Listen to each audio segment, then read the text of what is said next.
여름이 지나고 가을이 찾아왔다. 사건이 벌어진 지 몇 달이 흘렀고 계절만큼이나 사람들의 감정도 조금씩 색을 바꾸고 있었다. 언론의 스포트라이트는 천천히 다른 기사로 옮겨갔지만 선영의 삶에 남은 자국은 쉽게 지워지지 않았다. 법정에서의 승리는 끝이 아니었고 환수 절차와 폭구 작업, 민사소송은 오랜 시간과 체력을 요구했다. 그러나 이제 선영은 싸움의 방식이 달라졌다는 것을 알고 있었다. 감정의 파고를 그대로 방치하지 않고 하나하나 정리해 나가는 일이 남았다. 아침마다 우체통을 확인하고 처리해야 할 서류를 정리하는 것이 그녀의 하루였다. 변호사 사무실에서는 환수 계획과 재산 관리 방안이 오갔고 선영은 수치만이 아닌 사람들의 얼굴과 기억을 떠올리며 결정을 내렸다. 폭구된 재산의 일부는 채무를 정리하는 데 쓰였고 피해를 본 이들에 대한 배상 기금도 마련되었다. 돈이 모든 것을 바로 잡아주지는 못했지만 최소한 피해의 그림자는 조금씩 줄어들었다. 사람들은 말하곤 했다. 이제 괜찮으시겠어요?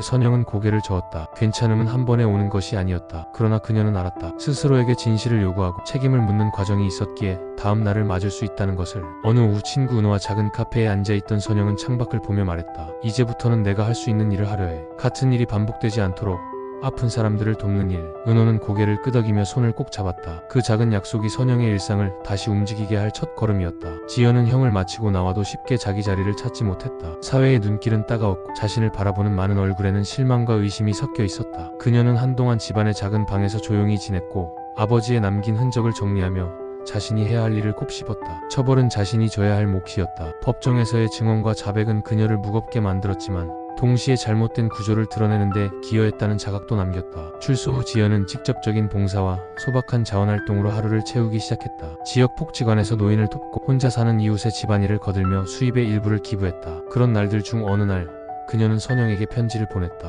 편지에는 변명 대신 사죄가 적혀 있었다. 그리고 한 줄, 아버지의 뜻을 지키려다 사람들을 다치게 했습니다. 언니에게서 용서를 구하진 않겠습니다. 다만 제가 할 수 있는 방식으로 갚아가겠습니다. 라는 문장이 있었다. 선영은 오랜 시간 편지를 손에 쥐고 있었다. 분노가 가라앉은 자리에 피로와 어떤 연민이 남아있음을 느꼈다. 이 만남이 둘에게 무엇을 줄지 확신할 수 없었다. 결국 둘은 조심스럽게 카페에서 마주 앉았다. 어색함 속에서 지연은 눈물을 흘렸고 선영은 그 눈물을 외면하지 않았다. 내가 한 일이 어떤 영향을 끼쳤는지 알아. 선영의 목소리는 단호했지만 잔잔했다. 하지만 우리가 여기서 끝낼 수는 없어. 내가 할 일들을 계속해라. 내가 그걸 지켜볼게. 그것은 화해가 아닌 서로 다른 방식의 수습이었다. 용서의 완전한 회복은 아니었지만 서로의 존재를 인정하는 한 걸음이었다. 한편 태수는 자신의 처지와 마주하고 있었다. 직장과 사회적 지위를 잃은 그는 법적 처벌 이후 사회봉사와 상담을 받으며 자신을 돌아봤다. 죄책감은 시간이 지나도 깊어졌고 그는 끊임없이 자신에게 물었다. 무엇을 위해, 누구를 위해 그런 선택을 했는가? 태수는 사람들에게 사죄를 하고자 했지만 그 말들이 충분치 않음을 알았다. 결국 그는 더 이상 이전의 삶으로 돌아갈 수 없음을 받아들이고 남은 생을 어떻게 살 것인지 묻기 시작했다. 그 질문에 대한 답은 곧 단순한 자기 혐오가 아닌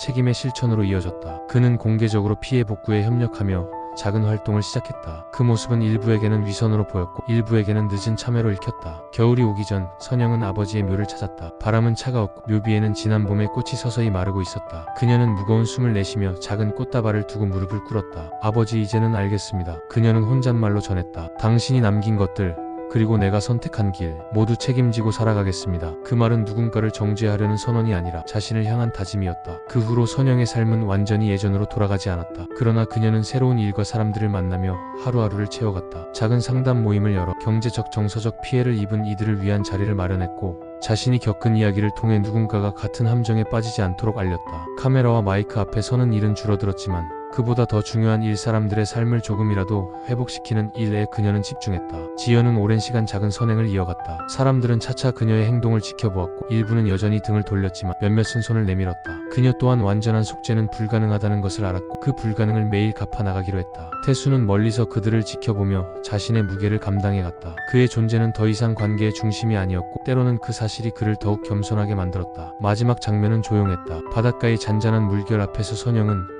오래된 사진을 가방에서 꺼내어 바라보았다. 흑백의 한 장면, 젊은 시절의 아버지와 어린 자신이 웃고 있는 사진, 그 얼굴들은 이제 다른 의미로 다가왔다. 그녀는 사진을 다시 접어 조심스럽게 주머니에 넣고 천천히 걸음을 옮겼다. 파도는 그녀의 발자국을 이내 지웠지만 그녀의 발걸음은 앞으로 향해 있었다. 끝은 완전한 치유가 아니다. 대신 진실을 향한 책임과 그로 인한 재건의 과정이 남아있을 뿐이다. 선영은 알고 있었다. 삶은 반복되는 선택의 연속이며 그 선택들로 자신과 이웃을 지킬 수도 파괴할 수도 있다는 것을. 그녀는 숨을 크게 들이켰다. 그리고 낮은 목소리로 속삭였다. 여기서 끝이 아니다. 하지만 나는 다시 걸을 것이다. 빛은 아직 완전히 밝아지지 않았지만 그녀의 눈에는 이전과 다른 단단함이 있었다. 그 단단함은 복수의 불꽃이 아닌 삶을 다시 세우려는 결의였다. 이야기는 이렇게 끝나지만 그 끝에서 시작되는 새로운 날들이 남아있음을 독자는 알았다.